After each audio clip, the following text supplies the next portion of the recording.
우리의 발걸음에는 공짜가 없는 줄 믿습니다. 여러분들이 가지고 있는 모든 기도의 제목이 또 몰라요. 오늘 응답될 줄로 믿습니다. 그것 때문에 오지 않으셨습니까? 하나님의 음성으로 인해서 여러분이 묶였던 거, 답답한 마음, 또 어디 아픈 곳들 하나님이 고치시고 치유해 주실 줄 믿고 오늘 예배에 큰 기대하시길 바랍니다. 제가 하는 거 아닙니다. 하나님은 항상 우리의 중심을 보시고 우리의 발걸음 위에 축복하신 줄을 믿습니다. 그래서 복음을 들고 가는 발걸음마다 하나님이 뭐라 하셨죠? 아름답다 하셨거든요.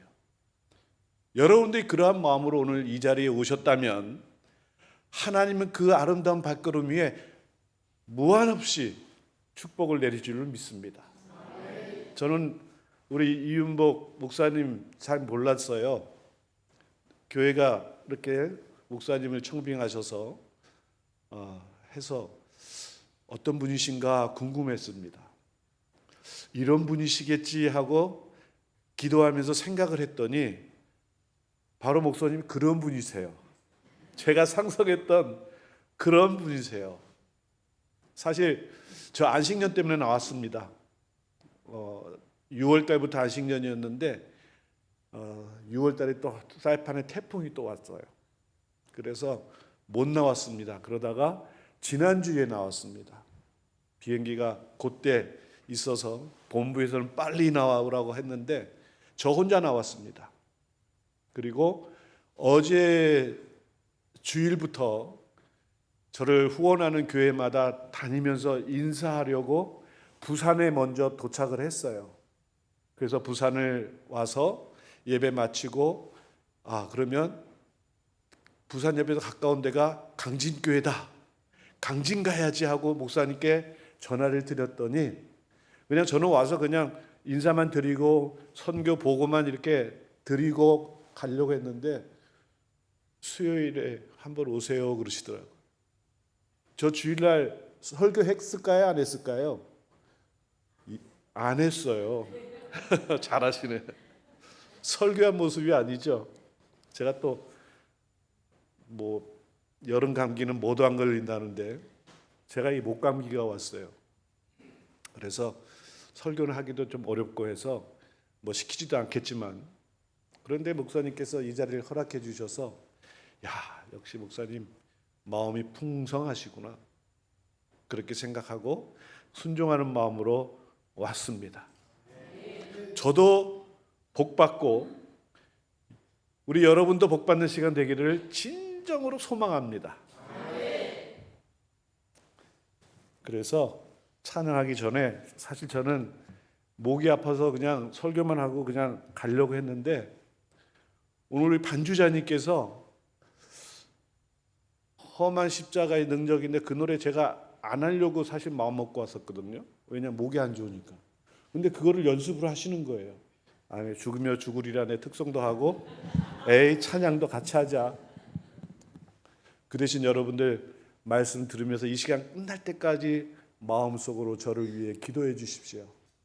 제 목이 쉬지 않도록 쉬어도 그냥 준비한 거 다 할 수 있도록 그렇게 기도해 주시면 하나님의 은혜가 더 충만할 줄로 믿습니다. 우리 446장에 보면 6장 찬송 주 음성 외에는 이란 찬송이 있습니다. 사실 주 음성 외에는 들을 게 없습니다. 주 음성 외에는 아름다운 말씀이 없습니다. 이 찬양 그런 마음으로 불렀으면 좋겠습니다.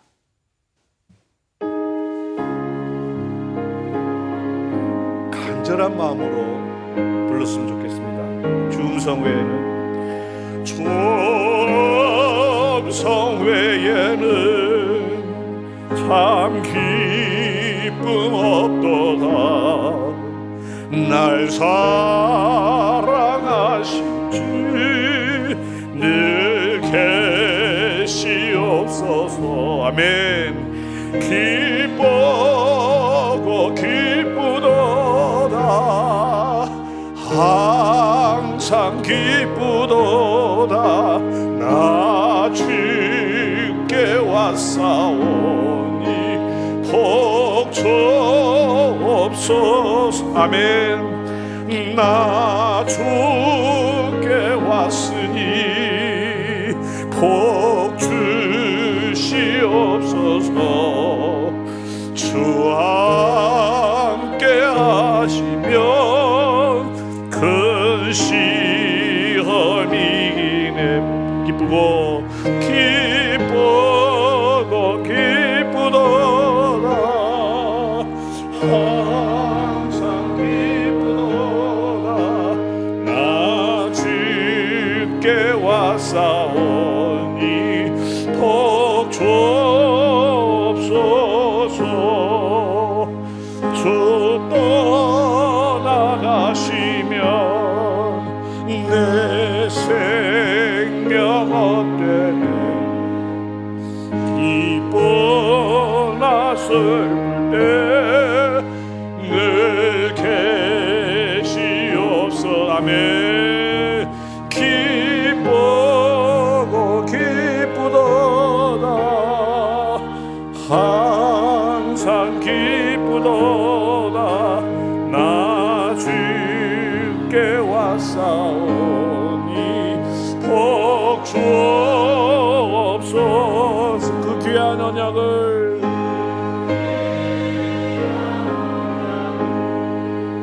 이루어 주시옵소서. 주 명령 따를 때 늘 계시옵소서. 아멘. 기쁘고 기쁘도다. 항상 기쁘도다. 나 주께 왔사오니 복주옵소서.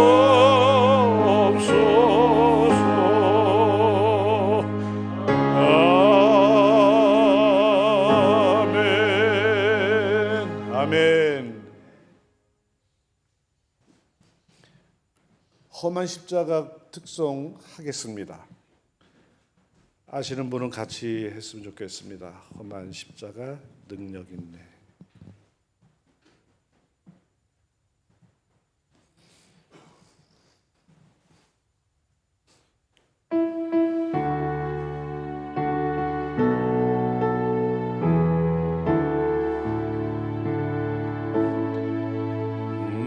목적도 없이 나는 방황했네. 소망도 없이 살았네. 그때에 못자국 난 그 손길 나에게 새 생명 주셨네. 험한 십자가에 능력 있네. 아멘. 거기서 나의 삶이 변했네.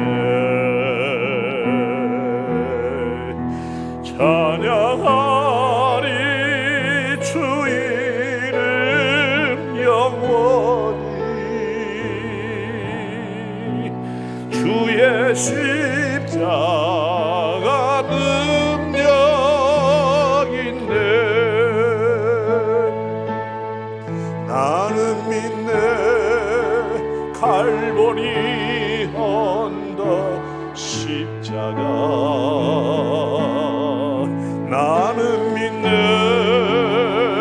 그 누가 뭐라 해도 이 세상 다 지나고 그날이 와도 험한 십자가 붙들겠네.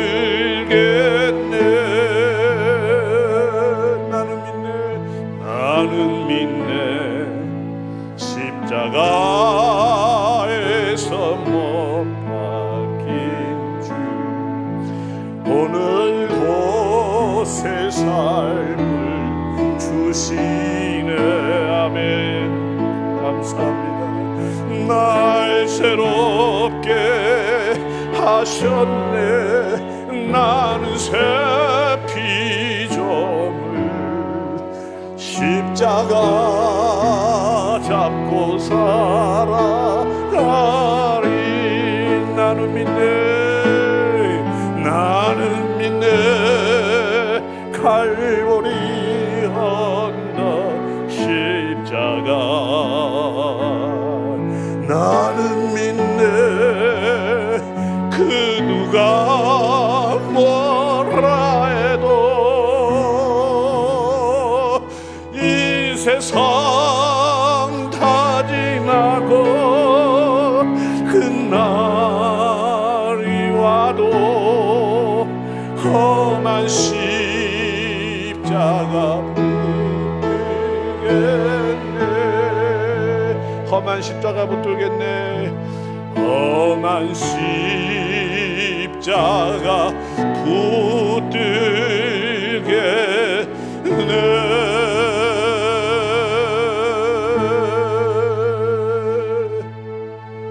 아멘. 하나님이 저와 여러분의 고백을 들으신 줄 믿습니다. 정말 이렇게 살기를 원합니다. 오늘 설교 말씀은요, 부활신앙의 능력입니다. 갑자기 부활절도 아닌데 웬 부활신앙이 나왔을까 의아할 수도 있을 것입니다. 그러나 성경에 보면 고린도전서 15장 13절 14절에 이런 말씀이 나옵니다. 만일 죽은 자의 부활이 없으면 그리스도도 다시 살아나지 못하셨으리라.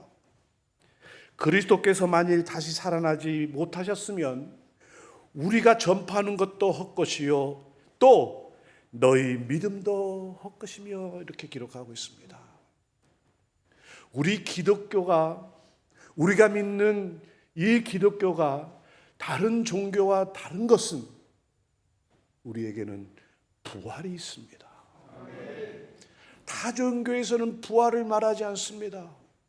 타종교에서는 생명을 말하지 않습니다.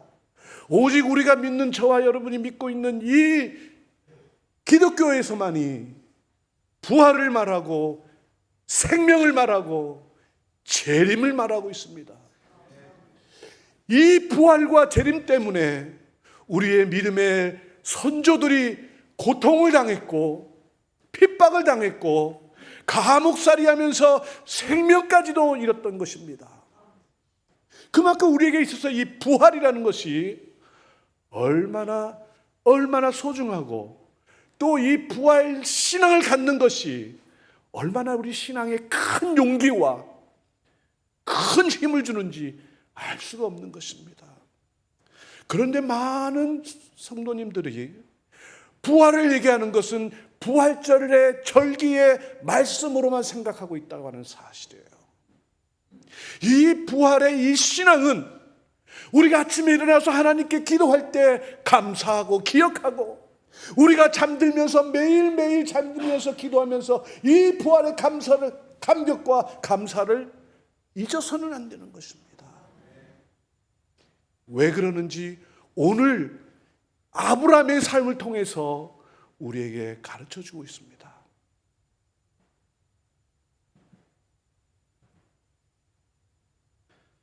아브라함을 우리는 믿음의 조상이다라고 그렇게 말을 하죠. 그런데 아브라함의 삶을 쭉 돌아보면요, 저의 삶과 별로 차이가 없는 것 같아요. 그냥 평범하게 살았어요. 우리 여러분과 똑같은 삶을 살았어요. 모르겠습니다. 유대인은 하루에 몇 끼를 먹는지는 모르겠지만 아마 3끼 똑같이 먹었을 것 같아요. 똑같이 그렇게 살았을 것 같습니다. 물론 우리의 삶에도 많은 우여곡절이 있어요.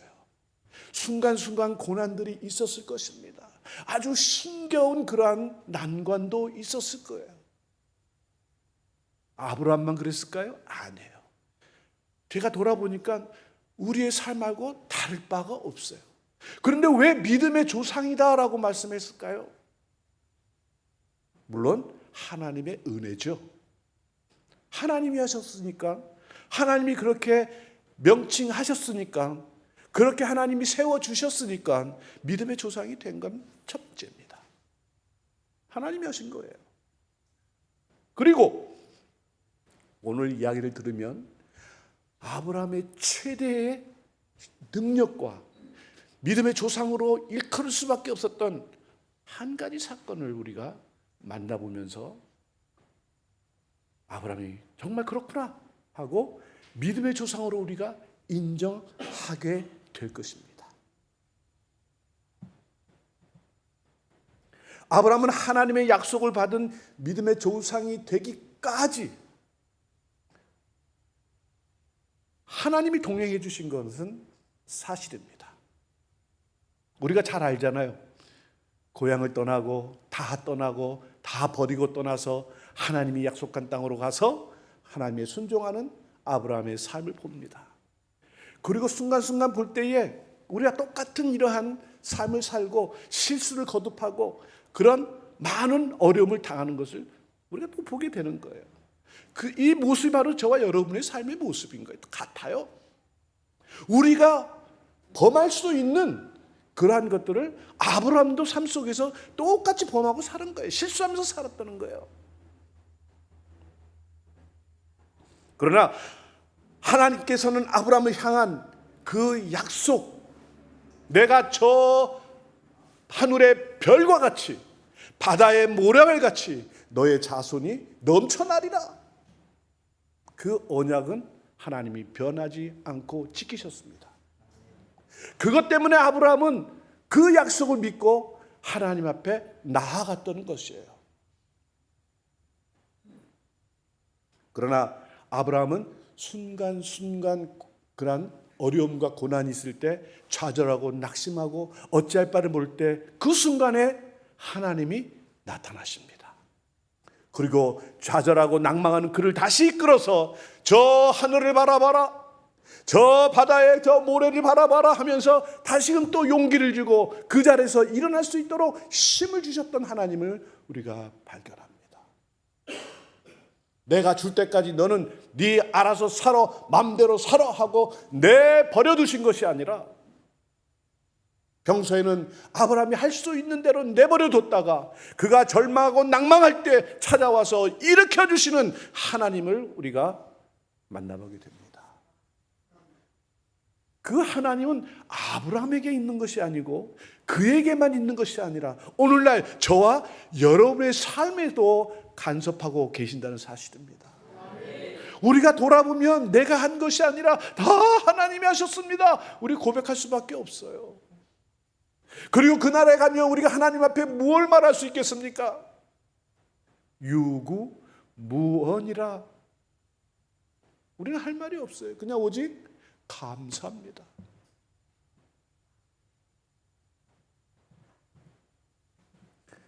그래서 아브라함은 어떤 축복을 받았습니까? 그가 약속했던, 그가 그렇게 소망했던 자식을, 이삭을 100세에 드디어 얻었습니다. 할렐루야. 그가 부자가 되고 거부가 되고 많은 권력과 많은 명예를 얻었지만 그는 항상 마음이 공허했어요. 왜? 자기가 원하는 자식이 없어서. 많은 것을 얻고 얼마나 많이 얻었는지 조카 롯과 싸울 정도로 그 재산이 엄청났다고 그랬어요. 그래도 마음 한구석은 늘 허전했어. 왜? 후사가 없기 때문에. 그런데 그렇게 기다리던 자식을 100세에 드디어 얻었어요. 그리고는 행복하게 살았겠지요. 그런데 어느 날, 오늘 우리가 읽었던 본문에 엄청난 일이 벌어집니다. 어떤 일입니까? 내 사랑하는 독자 이삭을 번제로 드리라, 이거예요. 아브라함은 헷갈렸을 겁니다. 자기가 익히 경험했던 하나님은 그런 하나님이 아닌데, 갑자기 주시고 나서 세월이 흐른 뒤에 갑자기 주신 건 내 소망이요, 내 정말 품어도 품어 눈에도 닦지 않는 그 아이를 바치라 하니 어색한 겁니다. 낯설어요. 제가 알고 있던 하나님 맞습니까?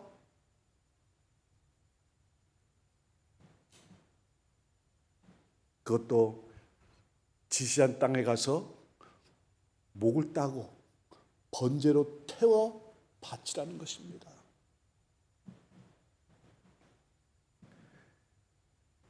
이것은 단순히 어떤 소중한 것을 바치라는 신앙적 시험이 아니라 약속하셨던 과거의 하나님과 오늘 명령하시는 하나님이 어떻게 해요? 정면으로 충돌하는 아브라함의 모습을 우리가 보게 되는 거예요. 만약 여러분이 아브라함의 입장이라면 나에게 주셔서 내가 정말 이제야 살겠구나 하고 있는데 갑자기 그것을 내놓으라 할 때에 여러분의 신앙은 부딪히지 않겠습니까?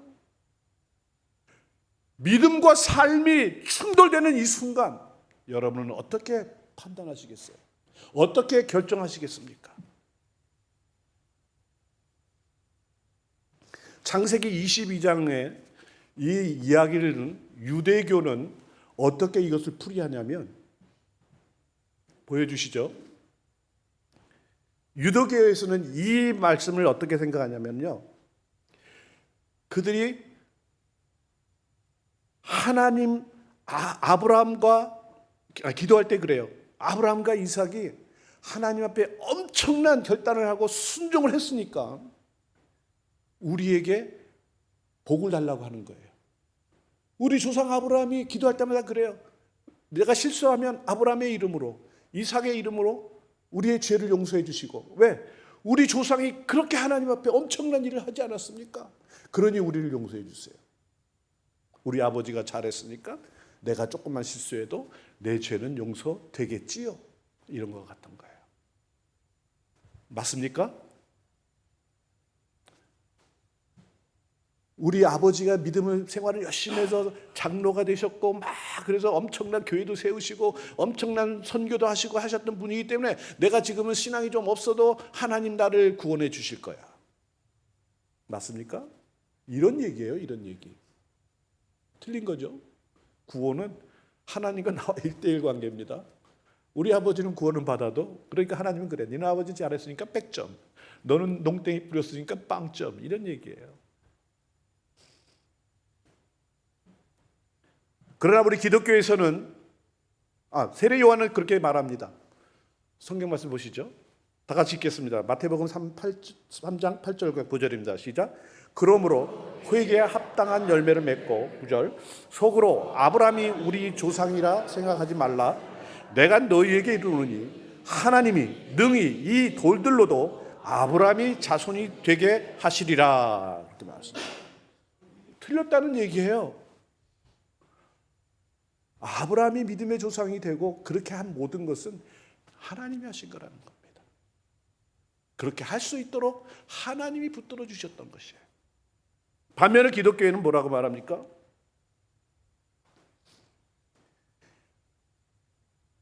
네, 예수님의 고난과 부활의 예표로 이것을 우리는 말합니다. 아브라함이 이삭을 바치는 그 마음, 이 아브라함의 마음이 하나님이 독생자 예수 그리스도를 십자가에 못 박는 마음과 같다. 이렇게 우리는 이 성경에서 그렇게 보셔야 되는 거예요. 이 사건은 하나님께서 예수 그리스도를 온 인류를 위해서 바친다라고 하는 그것을 예표하는 말씀이에요. 이뿐만이 아니라 여러 군데에서 그 증거를 우리가 찾아볼 수 있습니다. 그리고 또한 동시에 이삭의 모습 속에서 이삭이 그때는 어느 정도 컸습니다. 아버지는 100세가 훨씬 넘었어요. 싸우면 누가 이기겠어요? 아브라함이 이기겠어요? 이삭이 이기겠어요? 젊은 이삭이 이기죠. 반항하면 반항할 수 있었습니다. 그러나 이삭의 모습 속에서 이삭은 그냥 순종했습니다. 자기가 죽는 줄도 알면서도 순종했어요. 그 순종의 모습을 통해서 예수 그리스도의 그 마음과 순종을 우리가 볼 수 있는 것입니다. 그래서 오늘은 이 말씀 속에서 우리들이 반드시 얻어야 될 것이 있습니다. 첫 번째로 말씀의 충돌과 우리가 모순을 어떻게 이길 것인가라는 것입니다. 아브라함의 이러한 상황이 우리에게 닥친다면 우리는 어떻게 이것을 해결할 것인가?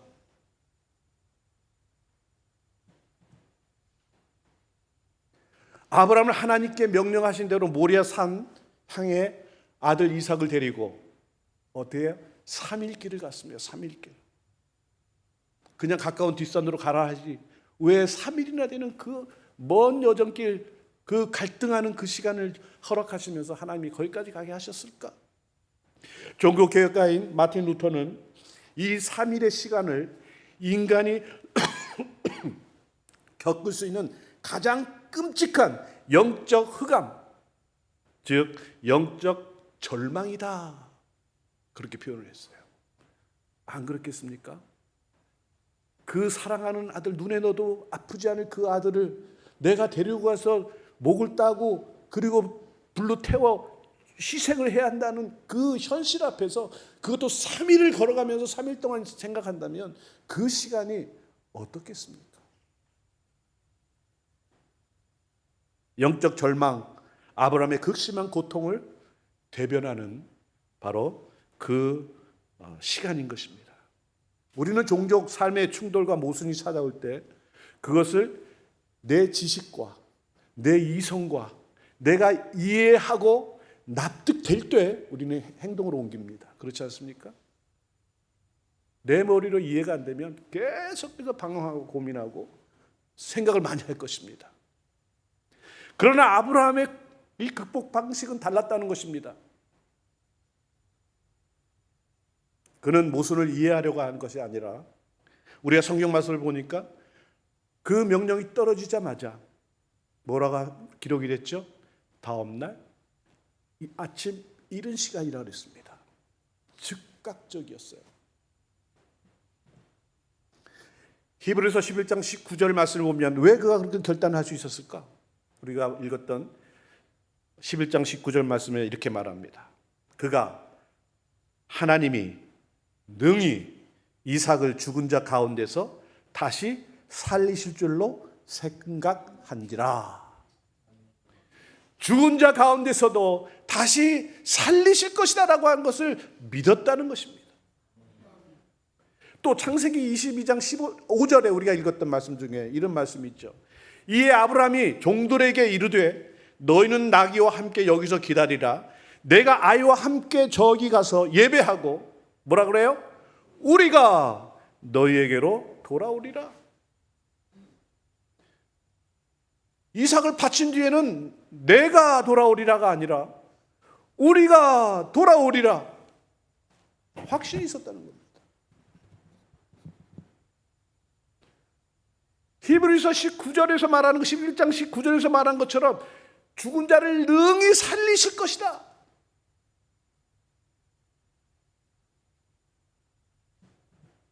성도 여러분, 말씀의 충돌, 신앙생활의 삶 속에 마주치는 모순, 이 극복하는 유일한 길은 뭘까요? 그 상황을 안고 내가 고민하고 내가 해석하고 어떻게든지 해결해 보려고 그런 방식이 아닙니다. 내 방식대로 하다 보면 갈등과 더 깊은 수렁에 빠질 수밖에 없어요. 우리가 제정신이겠습니까? 과거에 제가 싱가포르에서 선교할 때 제가 싱가포르에서 8년 사역을 했거든요. 거기서 어느 그 싱가포르 현지 중국인 교회에서 제가 사역을 했습니다. 그런데 거기 자매님이 너무 믿음이 신학이 좋고 믿음이 좋고 너무 훌륭해요. 우리 가정을 얼마나 도와줬는지 몰라요. 그리고 찬양 사역을 하면서 인도하는 그 찬양 인도자입니다. 그리고 찬양 인도할 때마다 정말 은혜가 넘쳐나요. 그런데 어느 날 그 딸이 둘이 있는데 큰 딸이 필리핀에 단기 선교를 갔다가 필리핀에 지진이 난 거예요. 그래갖고 소식이 없는 거예요. 그러니까 막 난리가 났어요. 그렇게 믿음이 좋고 그냥 그런 사람이. 그래서 우리 아내하고 제가 가서 그냥 교회 가서 기도해주고 또 위로해주고 걱정하지 마, 아무 일 없을 거라고 막 우리가 용기를 주는데도 필요 없어. 자식이 소식이 없는데 그렇게 찬양할 때 하나님을 은혜롭게 찬양하고 정말 모든 축복을 다 받은 것처럼 찬양하던 그런 믿음이 훌륭한 자매님이 정작 자기 자식이 그 지진이 난 사지에서 소식이 없자 정신이 없는 거예요. 그래가지고 막 그 집이 그래도 큰 사업체를 하는 집안이었는데 정부에다 전화해가지고 빨리 그냥 헬기를 띄워서 뭐 어떻게 하고 뭐 그냥 그러는 거예요. 결국은 아무 일 없이 무사히 돌아왔습니다. 우리의 믿음이 그것밖에 안 되는 거예요. 고난이 닥치면 우리는 그때야 우리의 믿음이 뭔지를 알 수 있는 거예요. 그러나 이런 모순이 부닥쳤을 때에 과연 어떻게 해야 될 것인가?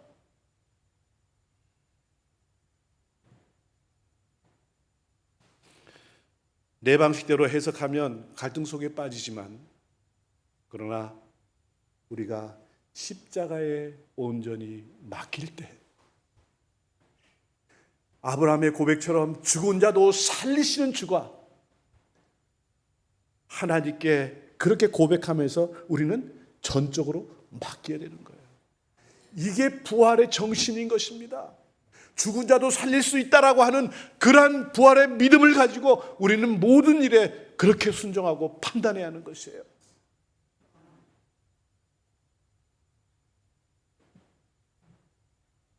하나님은 절대 거짓말하지 않습니다. 우리가 믿고 있는 이 성경의 말씀은 하나도 거짓이 없는 거예요. 그것을 믿지 못하는 것은 우리의 잘못인 거죠.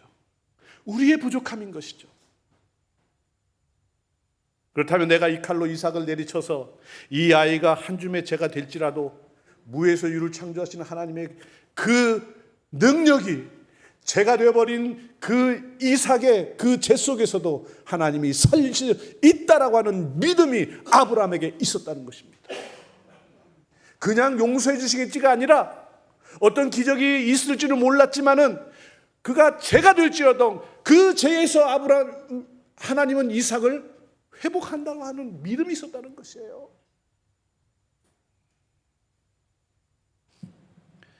눈에 보이는 현실은 죽음이지만 아브라함은 약속을 지키시는 하나님의 부활의 능력에 자기의 모든 것을 맡겼습니다.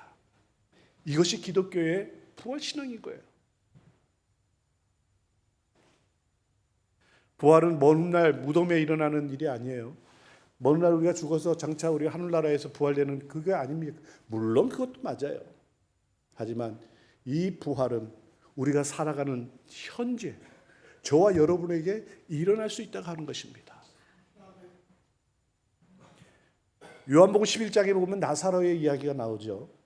나사로가 죽었습니다. 다들 슬퍼서 어쩔 줄 몰라요.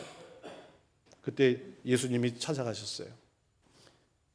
23절에 예수님이 슬퍼하는 그들을 보고 뭐라고 말합니까? 예수께서 이르시되 내 오라비가 다시 살아나리라. 그렇게 예수님이 마르다를 향해서 얘기를 했어요. 그랬더니 마르다가 24절에 뭐라고 대답합니까? 읽어봅니다.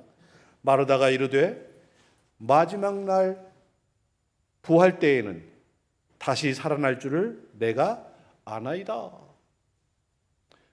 그러니까 부활 사상을 가지고 있었지만 이 부활의 죽음 뒤에 일어나는 일로만 생각했다는 거예요.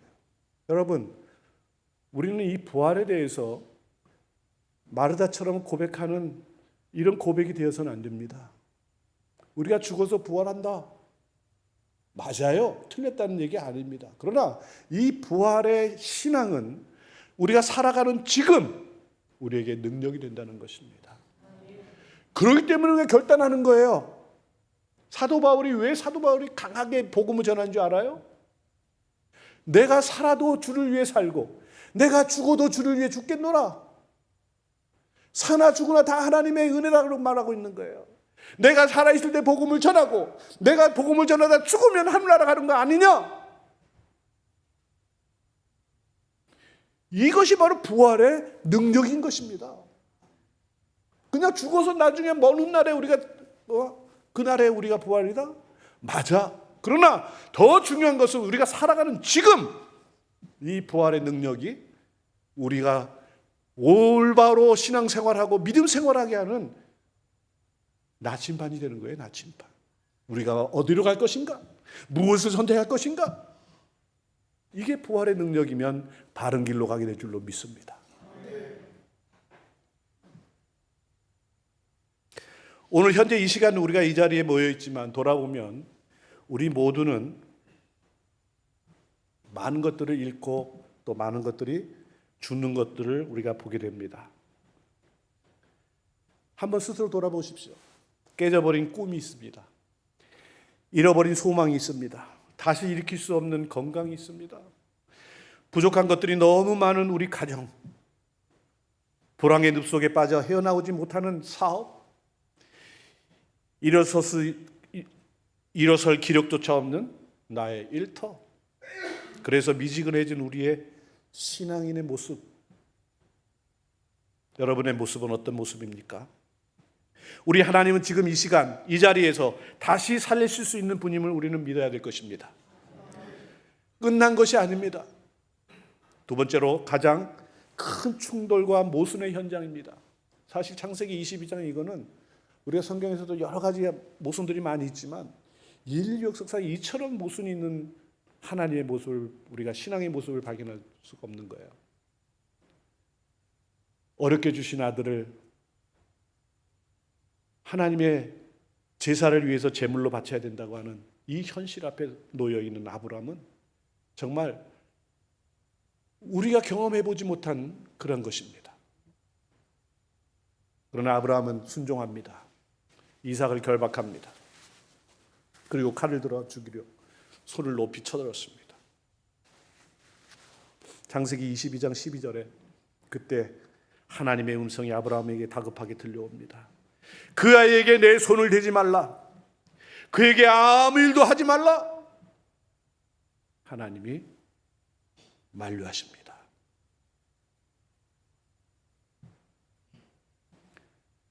그리고 창세기 22장 13절에 이런 게 기록이 됩니다. 아브라함이 눈을 들어보니 수풀에 뿌리 걸린 순양 한 마리를 발견합니다. 하나님께서 이삭을 대신하여 죽을 희생 제물을 미리 준비해 놓으신 것을 우리는 말씀 속에서 발견합니다.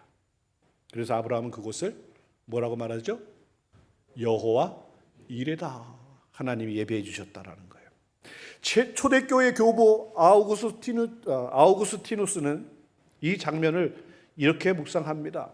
뿌리 수풀에 걸려있는 순양의 모습, 그것은 바로 가시면류관을 쓰시고 십자가에 달리신 예수 그리스도의 모습이다. 수풀에 걸린 그 순양의 모습을 보고 예수 그리스도께서 십자가에서 가시면류관을 쓰신 그 모습을 보게 된다는 것입니다. 여러분, 역사상 가장 끔찍한 모순이 창세기 22장의 아브라함의 모리아 산에 그 제단에 있었던 것 아닙니다. 더 끔찍한 그 모순이 어디에 있었습니까? 예수 그리스도의 십자가 사건입니다. 그것이 바로 골고다 언덕이었어요. 생각해 보십시오.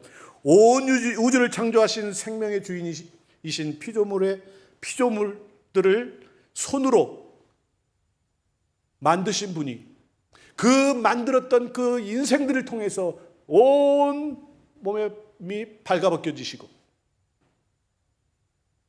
그리고 양팔과 양다리에 대못이 박히며 십자가에 달리시는 예수님의 모습을 한번 기억해 보시기 바랍니다. 죄라고는 단 1도 없으신 거룩하신 분이 온 세상의 모든 추악한 죄악을 다 뒤집어 쓰시고 가장 저주받은 죄인이 모습이 되셨습니다. 이것보다 더 큰 모순이 어디 있겠습니까? 모리아 산에서 하나님이 아브라함의 칼을 막으셨습니다.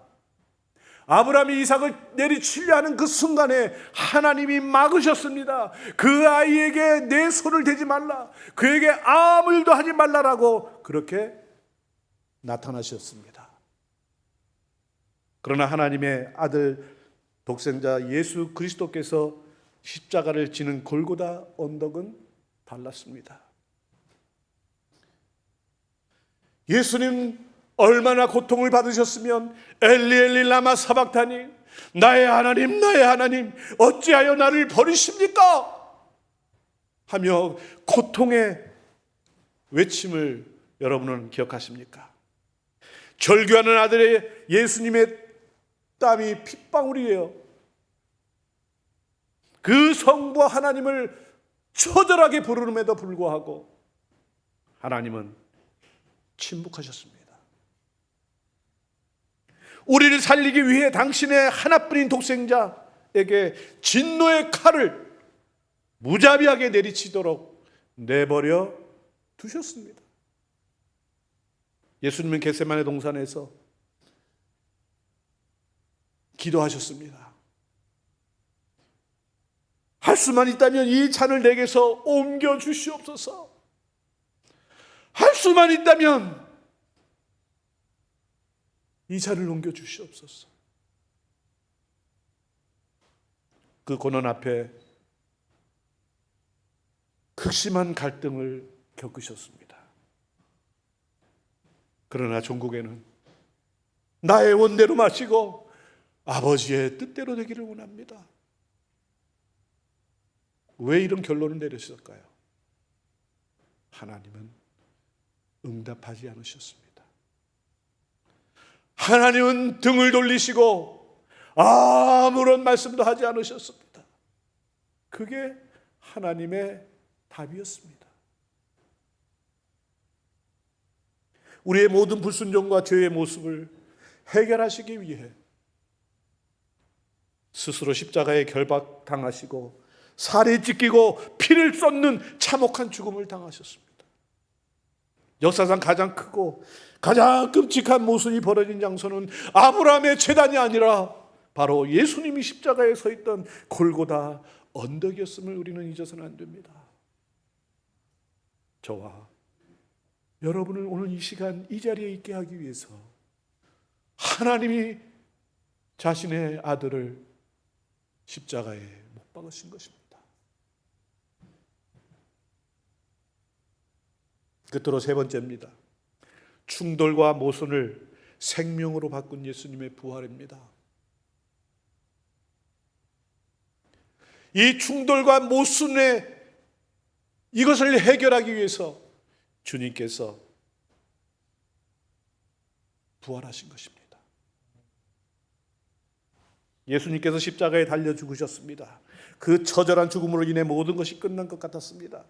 사탄은 승리의 노래를 불렀고 제자들은 절망과 혼란 속으로 도망쳤습니다. 사망이 우리 예수님을 짓밟고 어둠이 세상을 삼켜버린 가장 완벽한 절망의 시간이었습니다. 그러나 3일 뒤 안식구 첫날 새벽에 기적이 일어났습니다. 하나님께서 십자가의 모순과 죽음의 권세를 완전히 깨뜨리시고 예수 그리스도를 무덤에서 다시 살려내신 것입니다. 아멘. 예수님의 부활은 단순히 죽었던 육체가 다시 깨어난 사건이 아닙니다. 부활은 하나님의 공의, 다시 말해 죄에 대한 심판과 하나님의 사랑, 우리를 향한 구원이라는 영원한 충돌과 모순이 십자가에서 완전히 해결되었음을 선포하는 우주적인 승리의 사건인 것입니다. 아브라함이 제단 위에서 죽은 것이나 다름없던 이삭을 부활의 선물로 도로 받았던 것처럼 우리 하나님 아버지는 십자가에서 철저히 버림받고 찢기셨던 성자 예수님을 만왕의 왕이요 생명의 첫 열매로 다시 받아내셨습니다.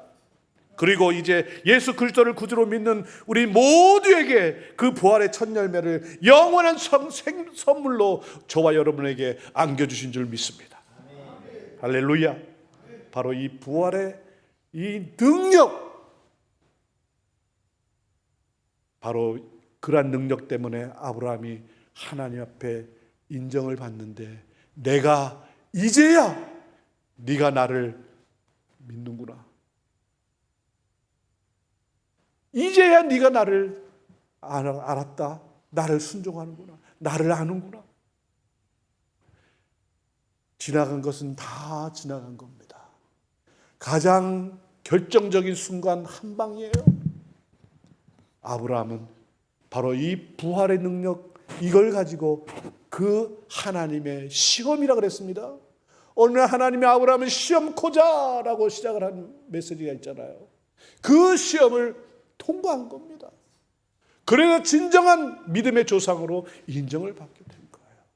우리의 신앙생활과 우리의 삶의 모습 속에서 우리는 하나님의 그러한 시험을, 테스트를 받게 되어 있습니다.